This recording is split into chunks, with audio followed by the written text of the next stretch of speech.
वन्दे मातरम् वन्दे मातरम्।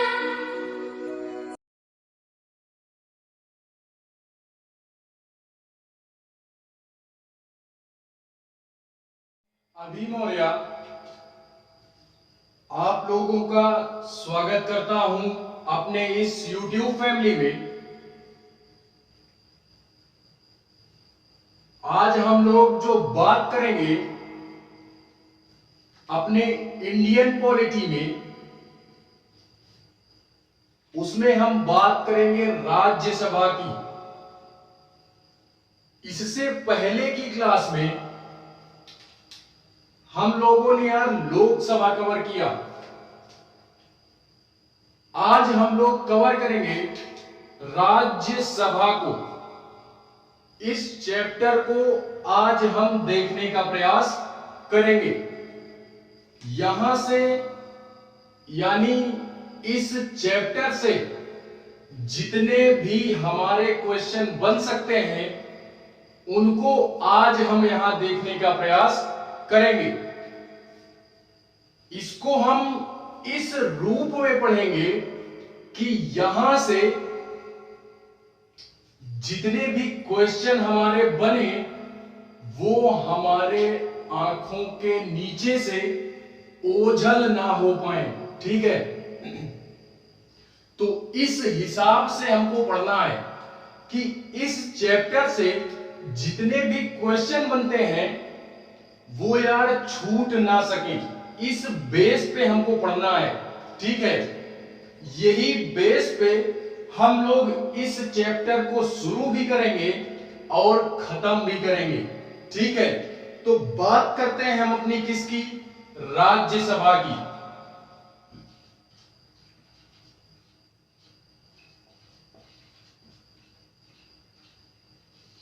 राज्यसभा यार मेरे जितने भी भाई हैं या जितनी भी दीदियां हैं मेरी या जितने भी फ्रेंड्स हैं मेरे, वो यार सभी भली भांति परिचित होंगे राज्यसभा से। ठीक है, आप लोग यार भली भांति परिचित होंगे राज्यसभा से। ठीक है, तो इसमें कुछ तथ्य बताने हैं मुझे जहां से क्वेश्चन बनता है। अन्यथा यार आप इतने खुद समझदार हो कि यहां से कोई भी क्वेश्चन बने और आपके हाथों से वो छूट जाए। ठीक है, तो यार इतने समझदार तो आप खुद हो। देखते हैं हम लोग। मैंने इसमें यार इसके पहले की क्लास में भी बात की थी संसद की। क्या बात की थी? संसद की बात की थी। यानी पार्लियामेंट्री सिस्टम जो है हमारा इंडिया में, उसकी बात हम लोगों ने की थी, संसद की। इस संसद में हमारे यहां 3 पिलर होते हैं।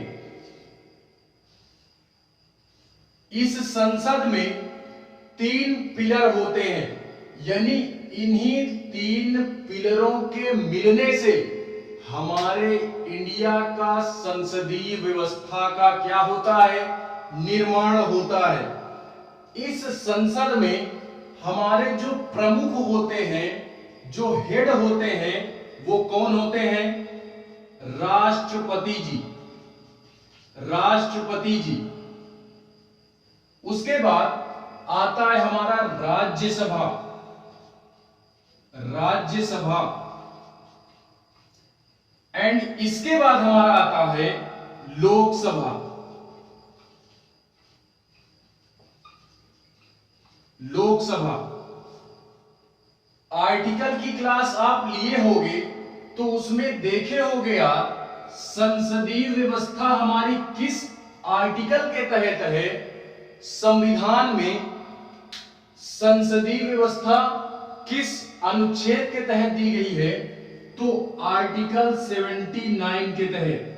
आर्टिकल 79 के तहत राष्ट्रपति जो है ये आर्टिकल 52 से लेकर के है, तो ये तो फिलहाल कवर कर दिया है मैंने। आप लोग यार इसकी क्लास, इसका लिंक मैं नीचे डिस्क्रिप्शन में डाल दे रहा हूं, आप लोग वहां से आसानी से कवर कर सकते हैं। ठीक है, राज्यसभा जो है हमारा, ये आर्टिकल 80 में है। हमारे संविधान में आर्टिकल 80 में राज्यसभा का प्रावधान या गठन किया गया है। ठीक है, उसके बाद आर्टिकल 81 लोकसभा का प्रावधान करता है। हमारे संविधान में लोकसभा का जो गठन किया गया है वो आर्टिकल 81 में किया गया है। ठीक है, तो यार ये तो हमारी बेसिक बातें हैं, इसको हम लोगों ने पहले भी पढ़ चुके हैं हम लोग यार इसको। तो मैं फिलहाल में इसके माध्यम से ये बताना चाह रहा हूं कि यार राष्ट्रपति हम लोगों ने कवर किया, लोकसभा भी हम लोगों ने कवर किया। आज हम जो बात करेंगे, संसद में जो हमारा सिस्टम बचता है वो है हमारा राज्यसभा। यानी राज्यसभा अगर हम लोगों ने कंप्लीट कर लिया, इस चैप्टर को अगर हम लोगों ने कंप्लीट कर लिया, तो यार हमारा पूरी तरीके से संसद हमारा पूरी तरीके से क्या हो जाता है, कंप्लीट हो जाता है। ठीक है, संसद चैप्टर हमारा पूरा कंप्लीट हो जाता है। फिलहाल में एक क्लास मैं संसद की भी लूंगा, यानी पार्लियामेंट्री जो सिस्टम है इसकी भी हम क्लास किसी दिन ले लेंगे, तो यार ये भी हमारा क्या हो जाएगा, कंप्लीट हो जाएगा। ठीक है, तो आज जो हम बात करेंगे वो राज्यसभा की चर्चा करेंगे। किसकी चर्चा करेंगे, राज्यसभा की। ठीक है, तो हेडिंग डालोगे आप लोग राज्यसभा। ठीक है, इसके हम नाम देखते हैं। जिस तरह हम लोगों ने लोकसभा पढ़ा था, जस्ट उसी प्रकार हम लोग पढ़ेंगे राज्यसभा। क्या पढ़ेंगे, राज्यसभा। तो इस राज्यसभा में हम बात करते हैं कि इसको यार अन्य नामों से भी क्या किया जाता है, जाना जाता है। वो कौन कौन से नाम है हमारे, तो आप यार राज्यसभा को यार 2-3 नामों से जानते हैं, 2-3 नामों से जानते हैं। पहला नाम है हमारा, इसको हम लोग अस्थायी सदन, स्थायी सदन, स्थायी सदन के नाम से भी जानते हैं। इसको हम लोग स्थायी सदन बोलते हैं। दूसरा, इसको हम लोग विशेषज्ञों का सदन भी बोलते हैं, विशेषज्ञों का सदन।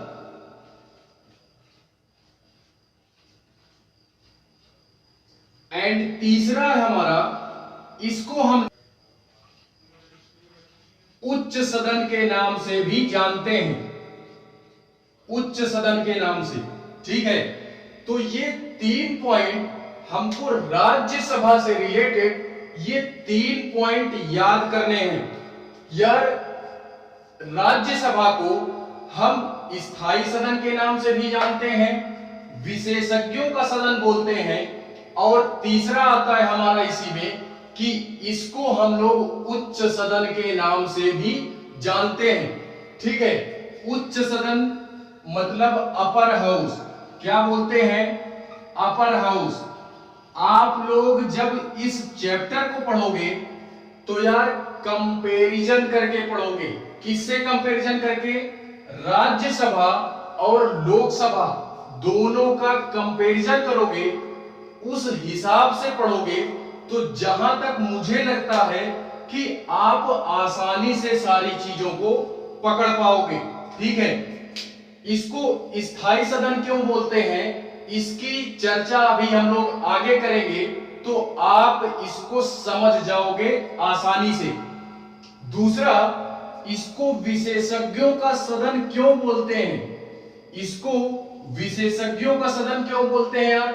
क्योंकि यहां पे जो सदस्य चुन करके आते हैं ना, राज्यसभा में जो सदस्य चुन करके आते हैं वो यार राज्यों से भी आते हैं और केंद्र शासित प्रदेशों से भी आते हैं। तो यार वो अपने अपने फील्ड के विशेषज्ञ होते हैं और मनोनय के माध्यम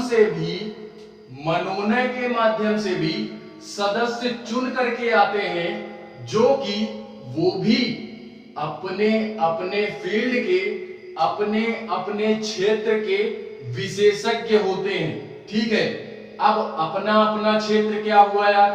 तो मान लीजिए अपने अपने क्षेत्र का कहने का तात्पर्य मेरा ये है कि वो लोग कुछ मतलब होता है ना, होता है जैसे महारत हासिल करना, ये वर्ड पे ध्यान देना है, महारत हासिल करना, किसी एक फील्ड में ऐसी उपाधि हासिल करना कि कोई दूसरा बंदा आपके जैसे ना हो, तो वो लोग यार विशेषज्ञ होते हैं।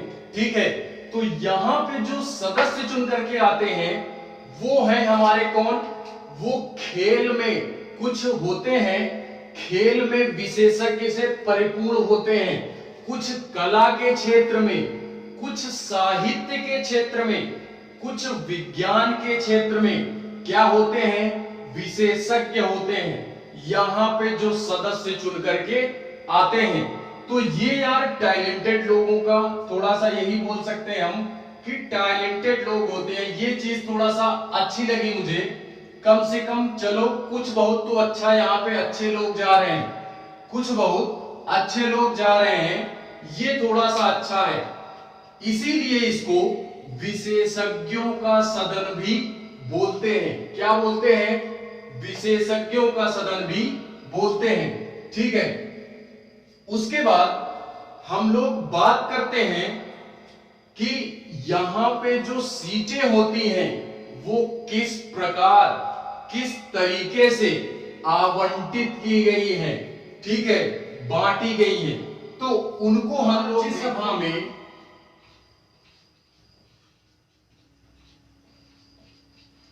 सीटों की संरचना,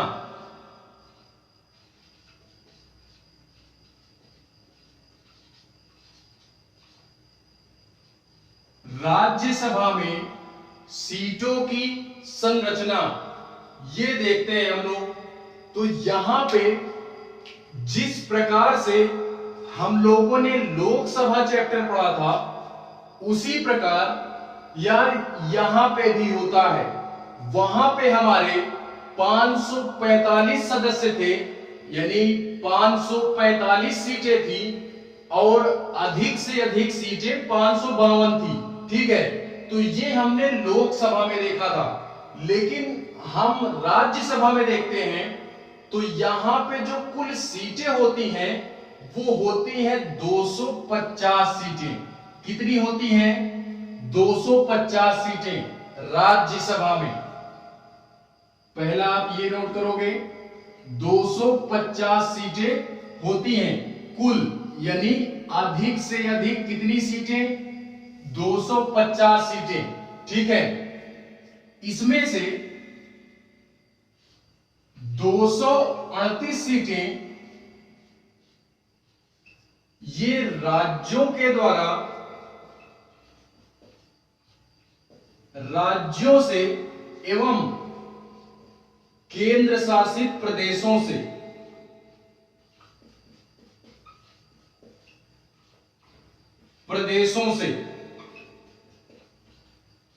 यानी दोनों जगह से यहां पे सीटें क्या की गई हैं? 238 सीटें, यानी 238 सदस्य कहां से आते हैं?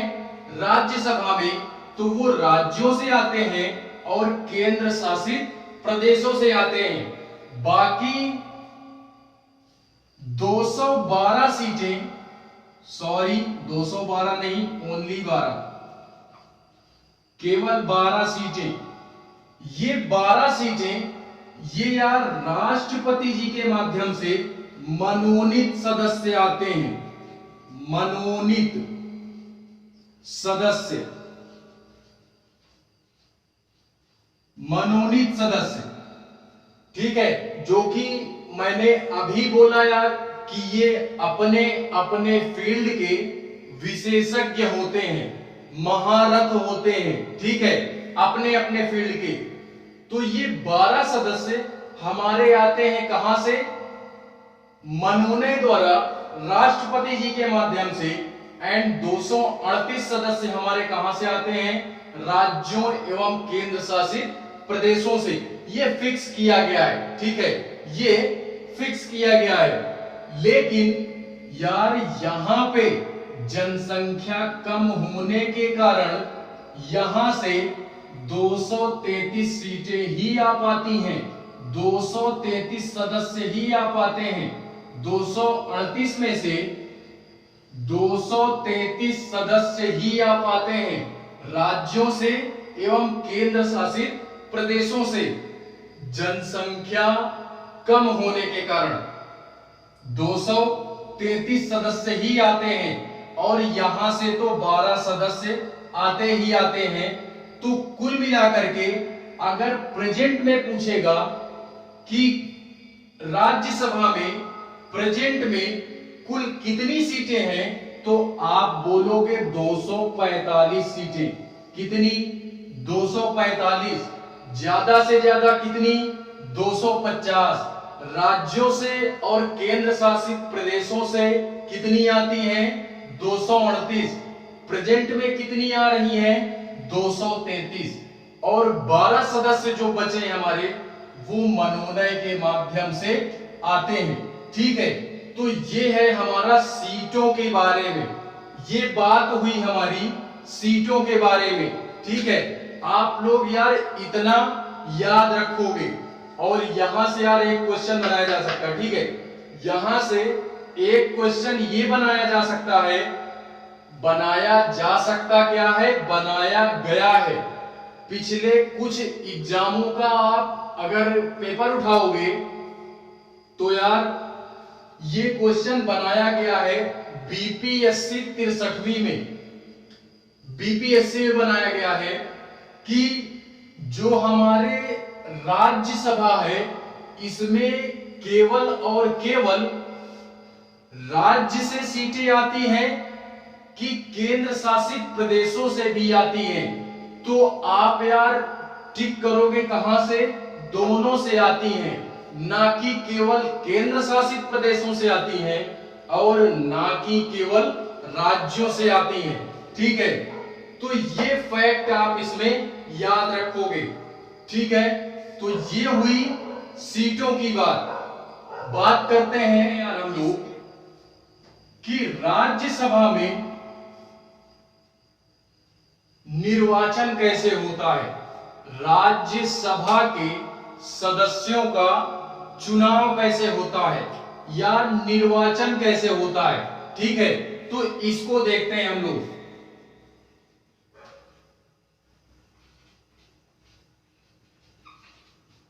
राज्यसभा के सदस्यों का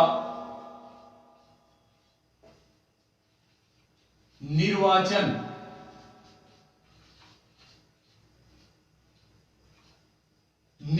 कैसे होता है? तो यार निर्वाचन यहां पे 2 तरीके से होता है। कैसे होता है? 2 तरीके से।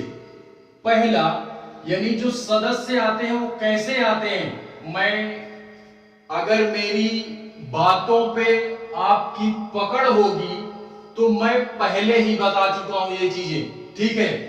लेकिन पकड़ लिए होगे तो बड़े होनहार हो, नहीं पकड़े हो तो फिर भी होनहार ही हो, फिर भी होनहार ही हो, ठीक है। देखते हैं यहां से जो सदस्य आते हैं वो पहली बात मैंने बोला राज्यों से आते हैं एवं संघ शासित प्रदेशों से आते हैं।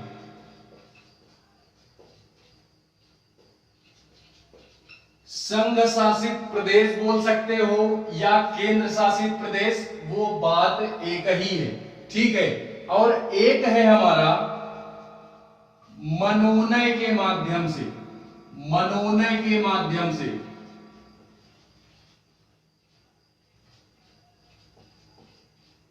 मनोनय के माध्यम से जो कि 12 सदस्य आते हैं और इसमें 233 सदस्य आते हैं इन दोनों जगहों से। ठीक है, तो देखते हैं यार यहां पे निर्वाचन होता कैसे है। तो निर्वाचन हमारा जो होता है ना, वो प्रत्यक्ष रूप से होता है। कैसे होता है? अप्रत्यक्ष रूप से।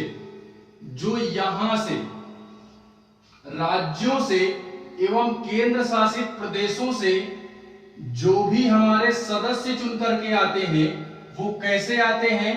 तो वो यार अप्रत्यक्ष रूप से,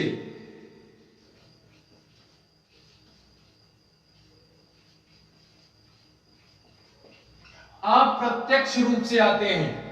अब इसका कहने का क्या तात्पर्य है यार? अगर इसका कंपैरिजन मैं लोकसभा से करूं तो वहां पे यार याद करो, अगर क्लास किए होगे तो याद करो कि वहां पे प्रत्यक्ष रूप से सदन चुने जाते थे, यहां पे अप्रत्यक्ष रूप से यानी इनडायरेक्टली रूप से सदस्य हमारे चुन करके आते हैं। यानी यहां पे क्या होता है? जनता हमारी सीधे तौर पे अपने प्रतिनिधित्वकर्ता का चुनाव नहीं करती।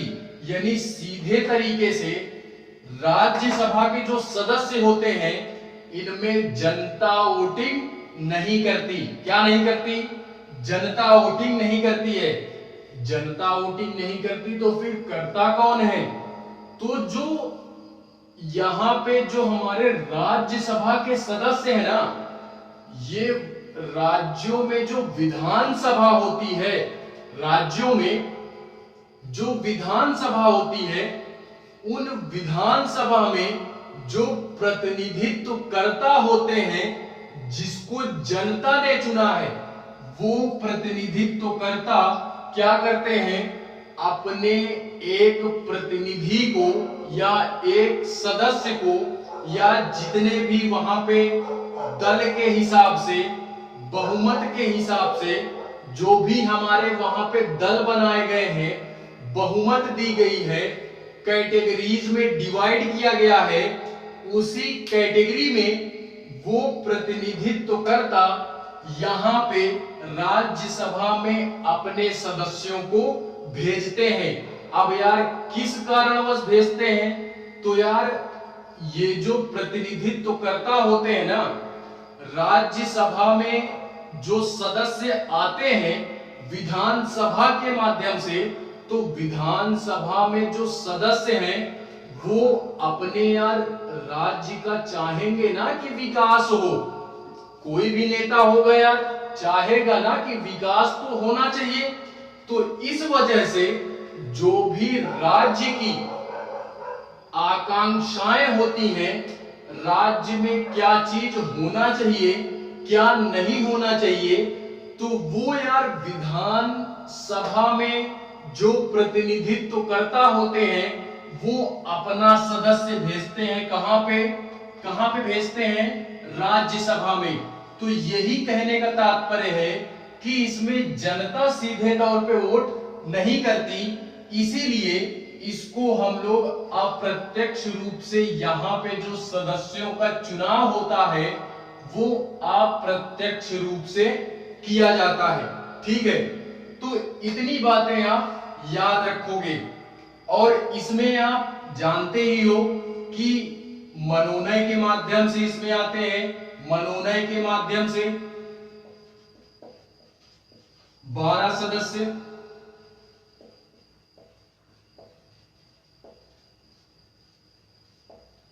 ये फैक्ट आप इसमें यार याद रखोगे। ये ज्यादा इंपॉर्टेंट है क्योंकि लड़के इसमें कंफ्यूज होते हैं, इसमें कंफ्यूज होते हैं कि राज्यसभा में सदस्य आते कहां से हैं। तो वो यार उनको जनता वोटिंग नहीं करती, उनको जनता वोटिंग नहीं करती है। जनता ने अपने विधानसभा में जिसको वोट दिया वो जो जीता हुआ व्यक्ति है वो यार चुन करके वो भेजता है विधानसभा में जो प्रतिनिधित्व करता है ना वो भेजते हैं सदस्य को कि आप जाओ केंद्र में और हमारे यहाँ की कंडीशनों को बताओ जा करके, वहां पे हमारे राज्य में क्या है क्या नहीं है, क्या हमको चाहिए, तो आप जा करके वहां पे सारी आकांक्षाओं को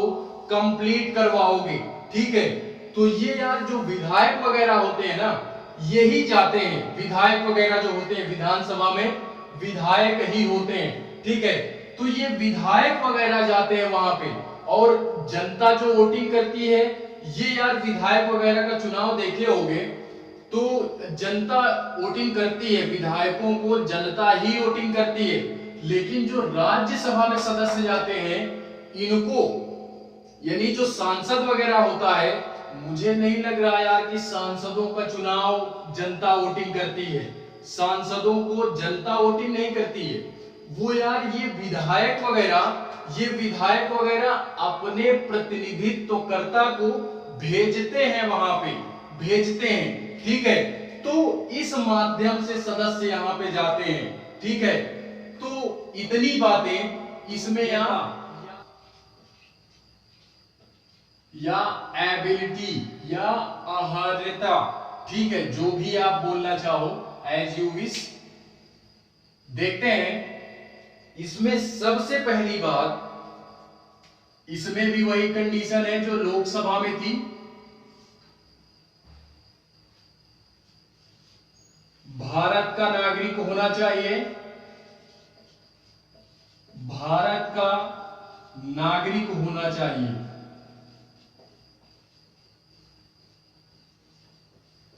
भारत के नागरिक अगर आप हो तो आप राज्यसभा में सदस्य बन सकते हो। दूसरा, ये फैक्ट बदल जाता है कि वहां पे था 25 वर्ष, लेकिन यहां पे है 30 वर्ष। 30 वर्ष की आयु क्या होनी चाहिए? कम से कम तो 30 वर्ष होना चाहिए, कम से कम। ज्यादा से ज्यादा कुछ भी हो, लेकिन कम से कम 30 वर्ष। 30 वर्ष की अगर आपकी एज है तो आप राज्यसभा में सदस्य बन सकते हो। तीसरा है हमारा कि किसी लाभ के पद पर नहीं होना चाहिए, किसी लाभ के पद पर नहीं होना चाहिए, अर्थात गवर्नमेंट जॉब में नहीं होना चाहिए। एक बात लेकिन यहां पे मैं ये बताना चाहूंगा कि जो भी हमारे मंत्री का पद हो गया, विधायक वगैरह हो गया, सांसद वगैरह हो गया, ये यार लाभ का पद नहीं माना जाता, ये लाभ का पद नहीं माना जाता। केवल और केवल गवर्नमेंट जॉब वाले व्यक्ति ही लाभ के पद पर माने जाएंगे। ठीक है, तो आप यार लाभ के पद पर भी नहीं होने चाहिए, अन्यथा आप राज्यसभा के सदस्य नहीं बन सकते। चौथा पॉइंट, मानसिक संतुलन उसका खोया नहीं होना चाहिए। मानसिक संतुलन यानी वो व्यक्ति मेंटली डिस्टर्ब नहीं होना चाहिए। बॉडी के लेवल पे कुछ भी होगा चलेगा, लेकिन पागल नहीं होना चाहिए, दिवालिया नहीं होना चाहिए, तो वो यार नहीं बन सकता है। ये हो गया। एंड पांचवा,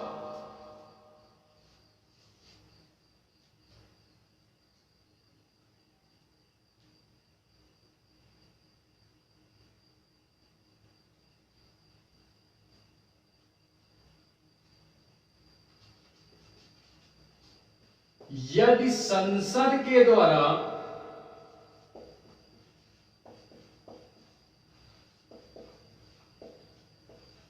कोई भी कानून बनाया गया है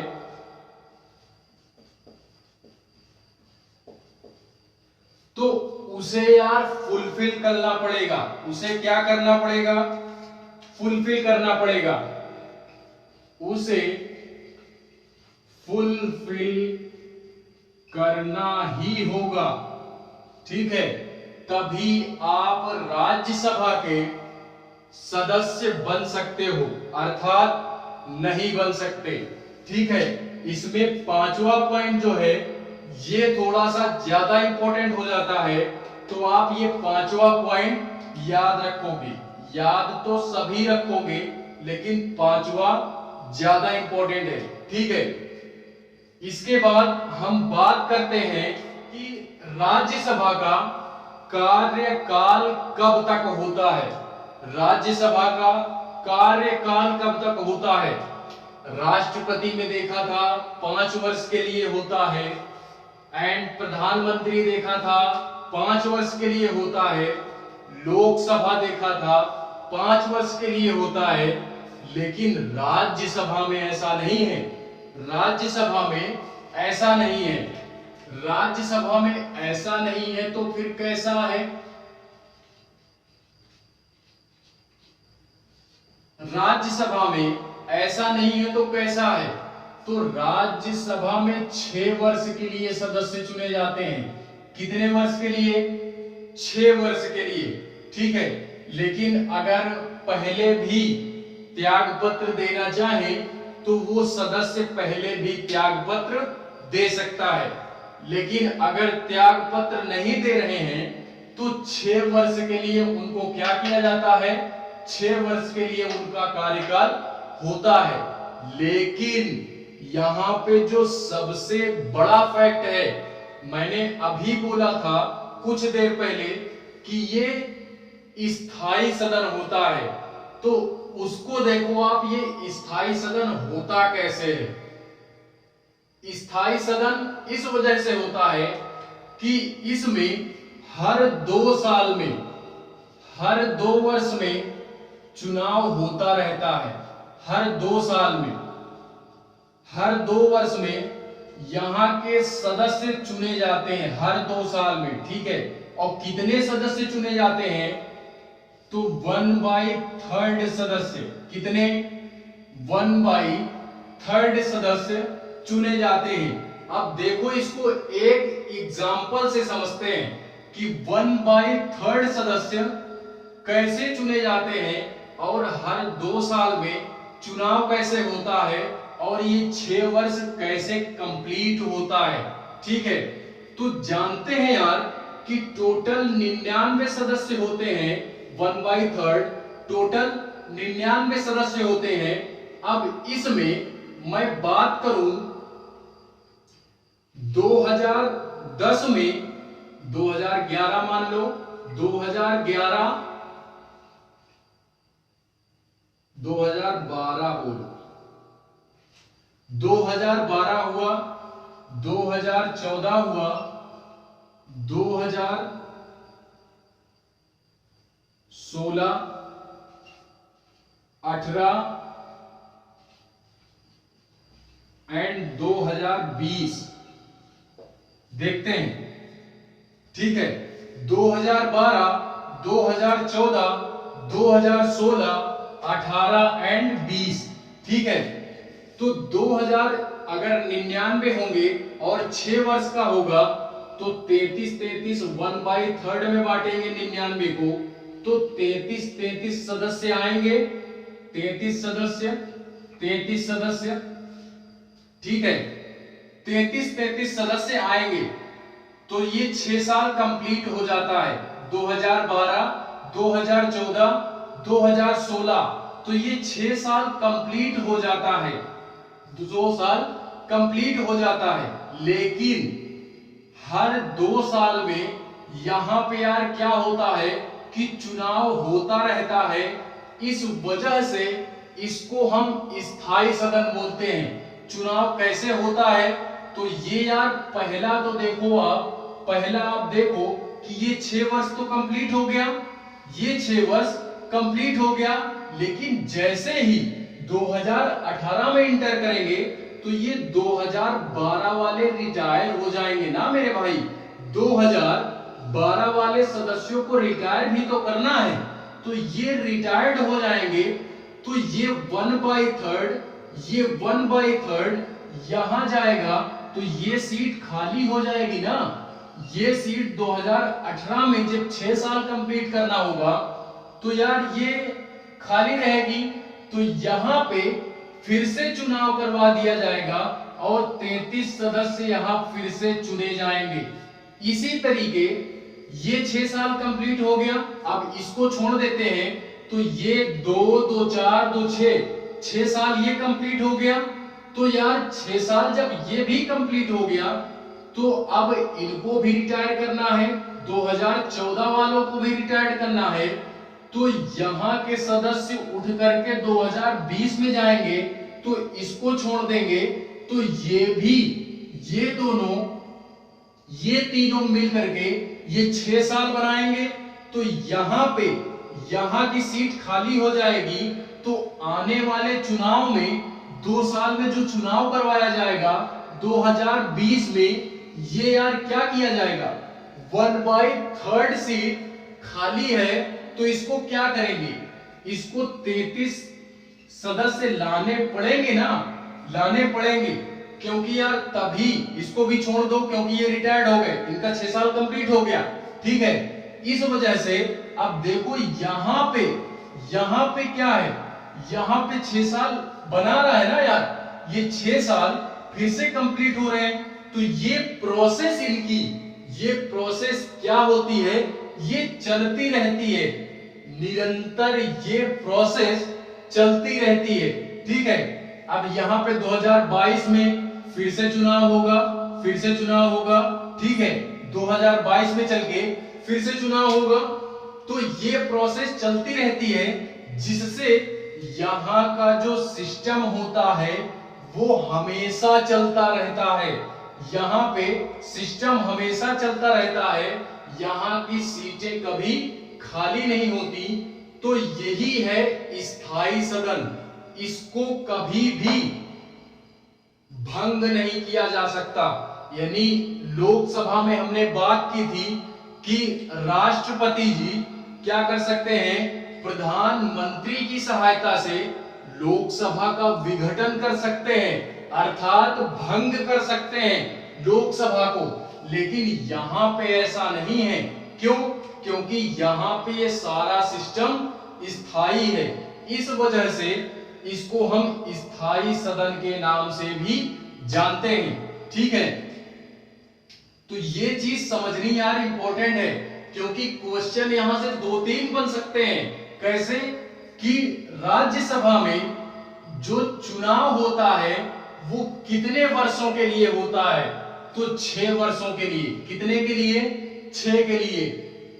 यही एक ऐसा सदन है कि यहां पे 6 साल के लिए चुनाव होता है।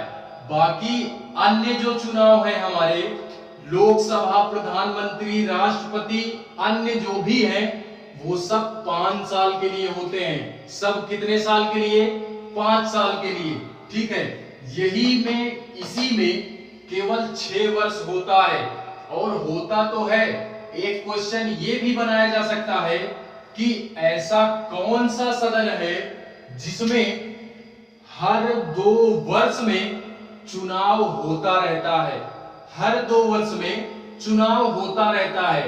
तो वो सदन कौन सा है, वो है हमारा राज्यसभा, जिसमें हर 2 सालों में 1/3 सदस्यों के लिए चुनाव होता रहता है, ठीक है। तो इतनी सारी चीजें कार्यकाल से रिलेटेड याद रखनी है, कार्यकाल से रिलेटेड इतनी सारी चीजें याद रखनी है हमको, ठीक है। इसके बाद जो हम बात करते हैं वो बात करते हैं कि राज्यसभा और लोकसभा दोनों में अंतर क्या है। उसमें भी हम लोगों ने देखा था, लोकसभा में भी देखा था कि क्या अंतर है लोकसभा को क्या पावर मिली है राज्यसभा की अपेक्षा, तो अब हम इसमें बात करेंगे कि राज्यसभा को क्या पावर मिली है लोकसभा की अपेक्षा। ठीक है, तो उसकी चर्चा में और याद रखना है, एक फैक्ट और याद रखना है, नोट पॉइंट डाल करके लिख सकते हो, नोट पॉइंट डाल करके,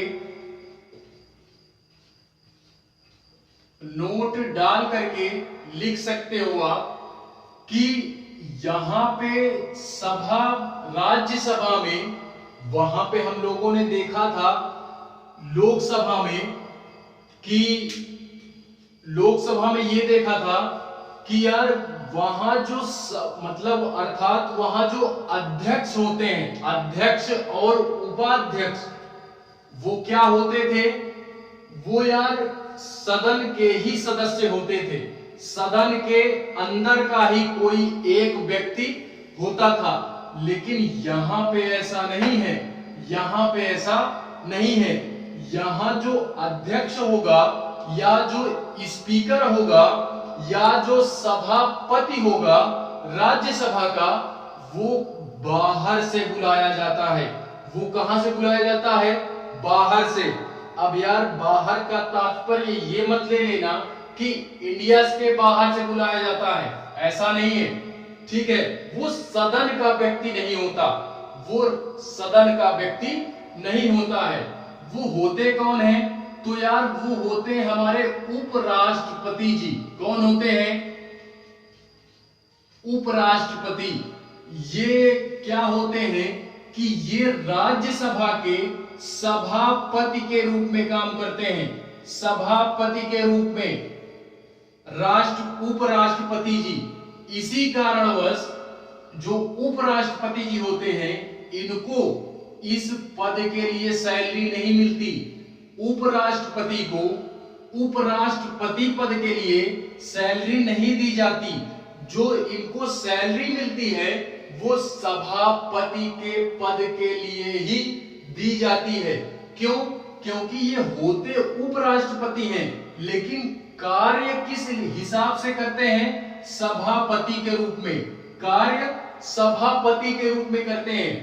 लेकिन जो कभी कभार ऐसा होता है कि ये उपराष्ट्रपति जी जो सभापति है ना, इस रूप में कार्य तो कर रहे हैं, लेकिन कभी कभार राष्ट्रपति जी नहीं होते, तो उपराष्ट्रपति जी को राष्ट्रपति बनाया जाता है। तो उस कंडीशन में ये सभापति का काम तो खत्म हो गया, ये सीट वैकेंट हो गई, ये सीट वैकेंट हो गई। तो इस कंडीशन में उसी सदन में से एग्जाम्पल से समझो, ये हमारा सदन है, यहां पे ये मेंबर है हमारे राज्यसभा में, ये मेंबर हैं। अब इन्हीं मेंबरों में से किसी एक व्यक्ति को चुना जाएगा, किसी एक व्यक्ति को चुना जाएगा जिसको उपसभापति बनाया जाएगा, उपसभापति बनाया जाएगा। जब सभापति नहीं होंगे तो सारा कार्यभार सदन का कौन संभालेगा? वो उपसभापति ही संभालेंगे। कौन संभालेगा? उपसभापति। अब इनका कार्य क्या होता है सदन में, उसको देखो।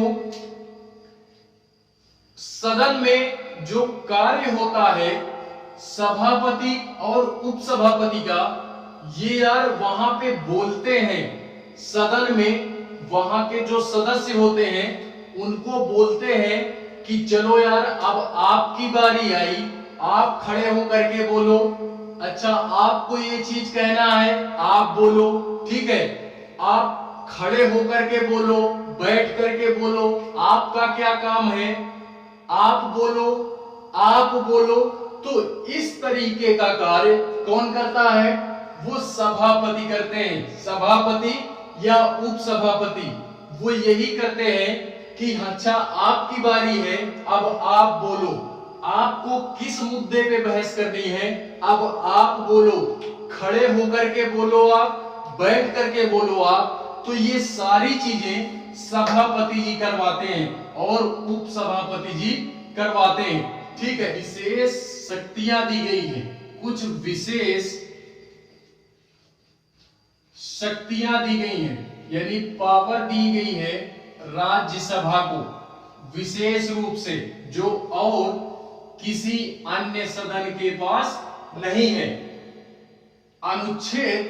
अनुच्छेदों की क्लास फिर से बोलूंगा, अनुच्छेदों की क्लास अटेंड करोगे, क्योंकि यार पॉलिटी पढ़ रहे हो तो यार जानते हो पॉलिटी में सबसे इंपॉर्टेंट और तैयारी भी कर रहे हो तो उस हिसाब से भी संविधान तो रटा होना चाहिए। संविधान क्या होना चाहिए? रटा होना चाहिए। लेकिन मैं ये नहीं बोलता हूं कि पूरे आप 395 आर्टिकल रट करके रखो। 395 यार मुझे नहीं लगता कि किसी को याद होंगे, पूरे 395 मुझे नहीं लग रहा किसी को याद होंगे। याद होगा तो फिर जज वगैरह होंगे, क्योंकि उनका कार्य पड़ता रहता है, तो जज वगैरह जो होंगे उनको पूरा रटा होगा संविधान, तो उनकी चर्चा मैं नहीं करता हूं। लेकिन और बाकी जो अन्य लोग हैं उनको मुझे नहीं लगता कि पूरे आर्टिकल आते होंगे। कुछ विशेष आर्टिकल हमको याद रखने हैं जो बार बार एग्जाम में पूछे जाते हैं, और सामाजिक रूप से समाज में जब हम सिलेक्ट हो जाते हैं तो हमको कार्य करना पड़ता है, तो उस बेस पे भी हमको आर्टिकल याद करके रखना है। ठीक है, उस बेस पे आर्टिकल याद रखना है। वैसे भी इंटरव्यू वगैरह में भी यार क्वेश्चन बना देते हैं, मान लो इंटरव्यू वगैरह में भी क्वेश्चन बना देते हैं। क्वेश्चन बनाते हैं ये कि कोई कंडीशन आपको दे दी गई, वो एथिक्स पढ़ाएंगे तो बताएंगे, एथिक्स जीएस पेपर 4 वो जब पढ़ाएंगे तो बताएंगे, केस स्टडी में वो आपके ऊपर ऐसा केस डाल देंगे, ऐसा केस बना करके दे देंगे कि आपसे ये बोलेंगे कि आप क्या करोगे, आप क्या करोगे, मतलब आप किसके हिसाब से कार्य करोगे, आप मानवतावादी हो, कौन से प्रकार का आप डिसीजन लोगे, आपके लिए समाज में सर्वोपरि क्या है, संविधान है या आप खुद हो या आप अपने हिसाब से कार्य करोगे। तो उस कंडीशन में जवाब देना है कि नहीं, सबसे पहले जो भी कार्य हम करेंगे तो उसमें सबसे पहले सर्वोपरि होगा हमारा कौन सा? संविधान।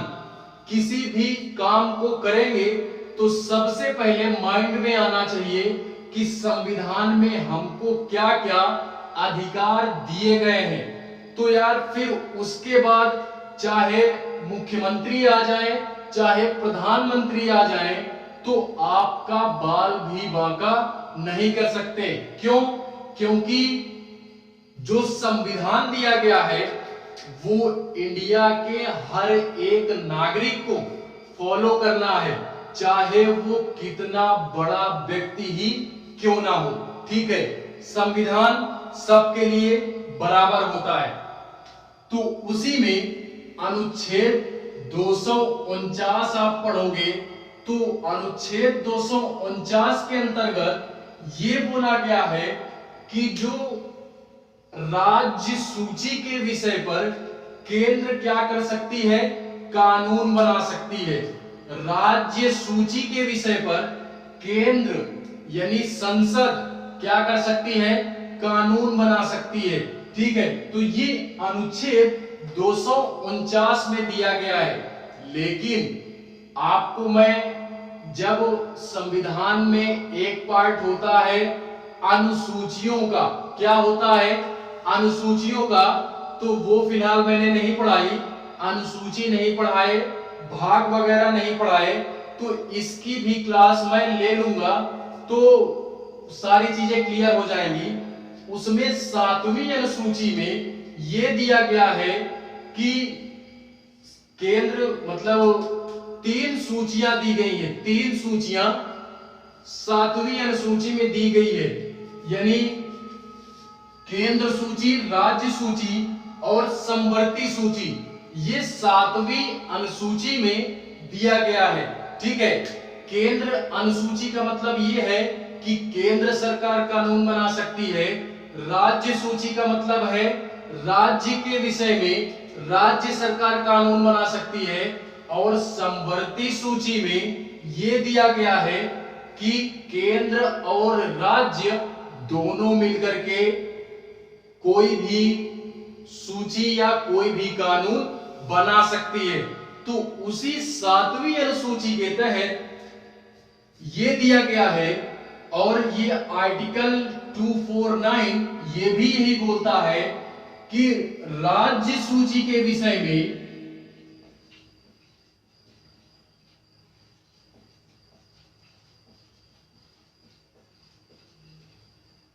केंद्र सरकार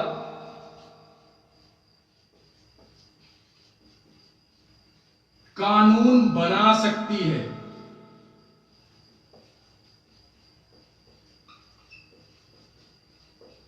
वो भी कानून जब किस प्रकार का होना चाहिए, राष्ट्रीय लेवल का होना चाहिए, यानी सबके हित में जब होगा तभी केंद्र सरकार कानून बनाएगी। हालांकि ऐसा होता नहीं है, ऐसा ज्यादा होता नहीं है, लेकिन अभी जो मेरे हिसाब से अभी जो किसान आंदोलन आया है, किसान आंदोलन विधेयक जो आया है, ये राज्य सूची का ही विषय था, लेकिन इसको पारित किसने किया, तो केंद्र सरकार ने। पारित किसने किया, केंद्र सरकार ने। लेकिन ये 7वीं अनुसूची के तहत अगर संवैधानिक रूप से देखें तो ये यार 7वीं अनुसूची का विषय है, तो ये राज्य सूची के विषय में प्रावधान करता है। ठीक है, तो इसको हमको याद रखना है, इसको याद रखना है। इसके बाद ये हुआ हमारा पहला पॉइंट, ये हुआ पहला पॉइंट। दूसरा पॉइंट मेटते हैं इसको।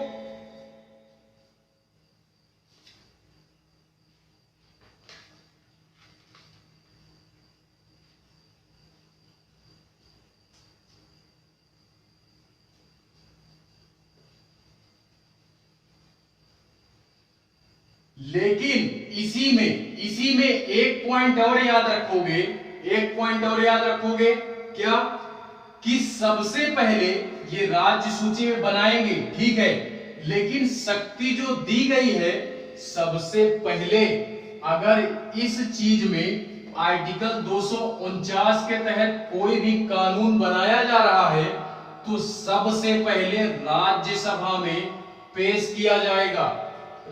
मैं बोल रहा हूं राज्यसभा में पेश किया जाएगा, ना कि ये बोल रहा हूं कि केवल और केवल राज्यसभा में किया जाएगा। तो सबसे पहले कहां पे किया जाएगा, राज्यसभा में। उसके बाद जब 2/3 बहुमत से राज्यसभा से पारित हो जाता है, उसके बाद इसको कहां भेजते हैं, लोकसभा में। तो ये कुछ विशेष शक्ति है अन्य सदनों की अपेक्षा। दूसरा पॉइंट, आर्टिकल अनुच्छेद 312। यार बार बार बोल रहा हूं मैं कि अनुच्छेदों की क्लास अटेंड करो। पॉलिटी में सबसे ज्यादा जरूरी संविधान है। पॉलिटी में सबसे इंपॉर्टेंट हमारा संविधान है। राजनीति करनी है तो पॉलिटी पे पकड़ बनाओ, ठीक है। तो इस वजह से सबसे इंपॉर्टेंट है हमारा संविधान। और जियोग्राफी पढ़ा रहा था तो वहां सबसे इंपॉर्टेंट था हमारा क्या, मैपिंग करना, ठीक है। वहां पे मैप इंपॉर्टेंट था, यहां पे हमारा इंपॉर्टेंट है क्या, संविधान। तो संविधान रटा होना चाहिए यार, संविधान रटा होना चाहिए। आर्टिकल 312 में अखिल भारतीय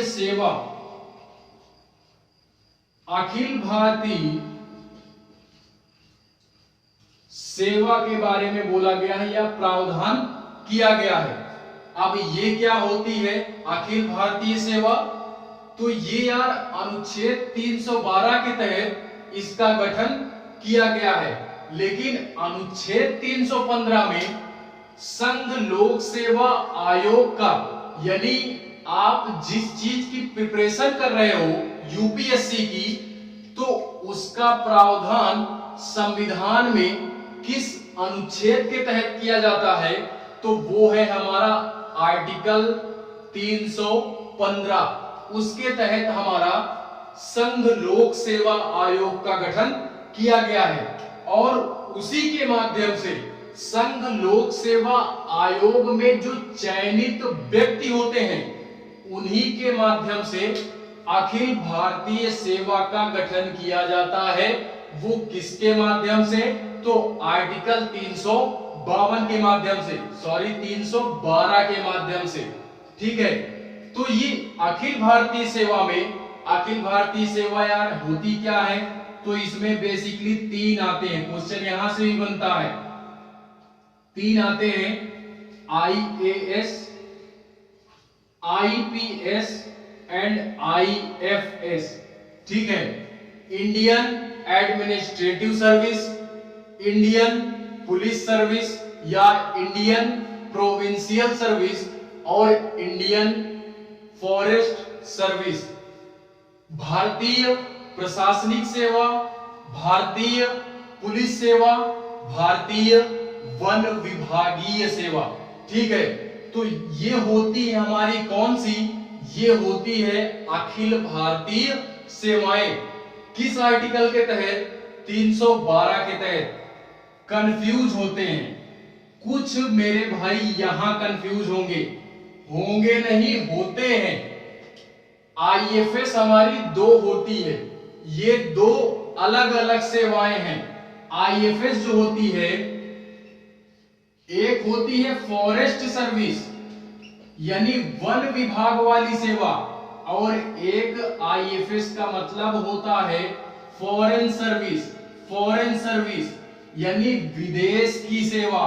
तो यार क्वेश्चन यहां से ये बनेगा कि कौन सी, ये तीनों डाल देगा, उसके बाद पूछेगा कि कौन सी इसमें से कौन सी अखिल भारतीय सेवा नहीं है, और उसमें IFS डाल दिया तो कुछ मेरे भाई ये सोचेंगे कि IFS का मतलब फॉरेन सर्विस हो गया। तो नहीं यार, फॉरेन सर्विस नहीं समझना उसको, वो फॉरेस्ट सर्विस है, वन विभाग की सेवा। तो ये दोनों सेवाएं अलग अलग हैं, लेकिन नाम दोनों का सेम है शॉर्ट फॉर्म में। ये भी IFS, ये भी IFS, लेकिन एक का तात्पर्य होता है इंडियन फॉरेस्ट सर्विस एंड एक का तात्पर्य होता है इंडियन फॉरेन सर्विस। ठीक है, तो ये 3 हमारी क्या होती हैं? अखिल भारतीय सेवाएं होती हैं। ठीक है, इसके बाद एक इसमें तीसरा या चौथा पॉइंट है, इसमें यह बोला गया है कि अगर उपराष्ट्रपति जी को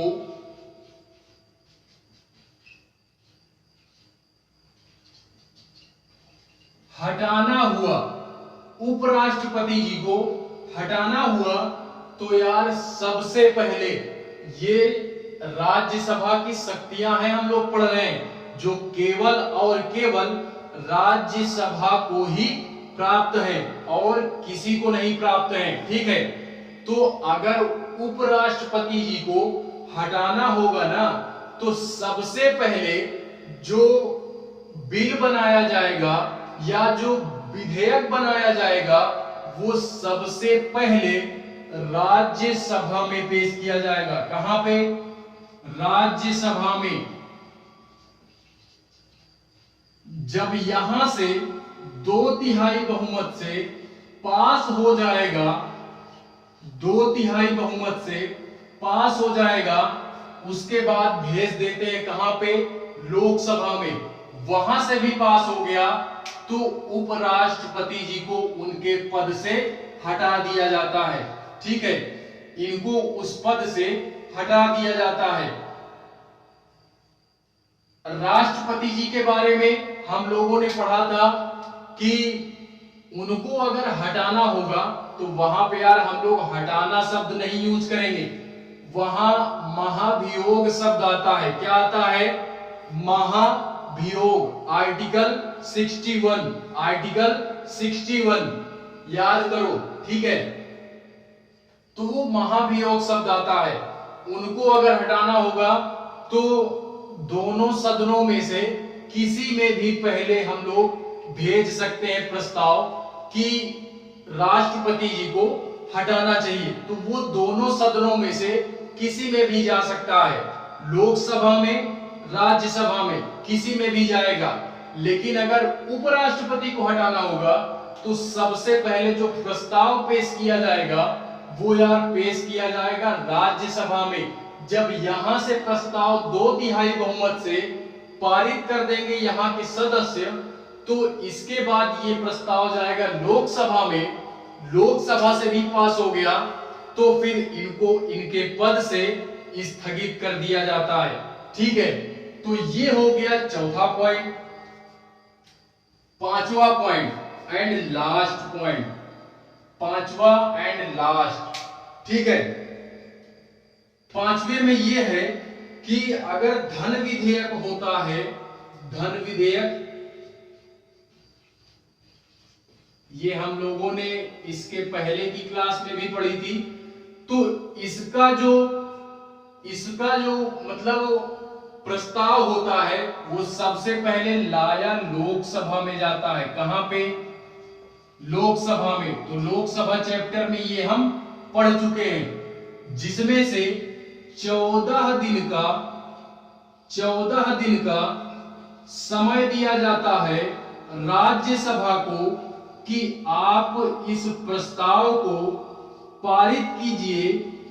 यदि 14 दिनों में राज्यसभा इस प्रस्ताव को पारित कर देती है या इस विधेयक को पारित कर देती है तो अच्छा है, नहीं करती तो और अच्छा है, लोकसभा इसे स्वतः ही पारित मान लेती है। क्या कर देती है? स्वतः पारित मान लेती है। तो ये थोड़ा सा इसमें एक ये भी फैक्ट आप नोट करो। ठीक है, तो ये हुई यार किससे रिलेटेड? ये 5 पॉइंट विशेष शक्तियों में राज्यसभा से रिलेटेड कुछ जो विशेष शक्तियां हैं इससे रिलेटेड याद रखनी है। ठीक है, तो ये राज्यसभा चैप्टर हमारा यहीं पे खत्म होता है।